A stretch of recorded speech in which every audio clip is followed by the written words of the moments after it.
Today I was at the hospital for a routine test, and as we were filling out the paperwork for the test, the young lady that was filling out the paperwork said, "Where are you from?" And I said, "Florida," and Lois quickly corrected me, and she said, "No, I'm from Pennsylvania, and you're from New Jersey originally." And I said, "Well, we spent more years in Florida than we did anywhere else, 25 years on the East Coast, 20 plus years on the West Coast of Florida." And the reason she asked was because she said, "I saw the area code of your cell phone, 813, and she said, "I'm from St. Petersburg." And so we talked about what church she went to when she lived in St. Petersburg, and conversation went from there. But where would you say you're from?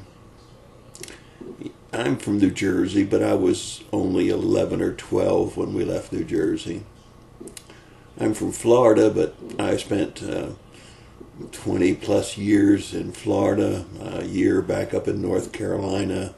That was on the East Coast. Came back to the East Coast of Florida for another year or two, and then was on the West Coast of Florida for nearly 35 years. And now we're in South Carolina with a vacation house in North Carolina. So where would you say you're from? I mean, I'm not from North Carolina. I'm not from South Carolina. I barely spent significant years in New Jersey, and certainly had two different areas of Florida that I came from. I'm not of this world, and that's what we need to remember. And Hebrews chapter 11 verses 13 through 16 reminds us of that when it talks about Abraham and Sarah and some of the saints of old who all died in faith without receiving the promises, but having seen them and having welcomed them from a distance, and having confessed that they were strangers and exiles on the earth. Isn't that interesting? Even back in the days of Abraham and Sarah, they recognized that their home was not this earth. Now listen to what it says as it continues in verse 14. For those who say such things make it clear that they're seeking a country of their own. Now listen as we continue in verse 15. And indeed, if they had been thinking about the country from which they went out, that would have been, of course, Egypt, they would have had an opportunity to return. But as it is, they desired a better country, that is, a heavenly one. Therefore, God is not ashamed to be called their God, for he has prepared a city for them.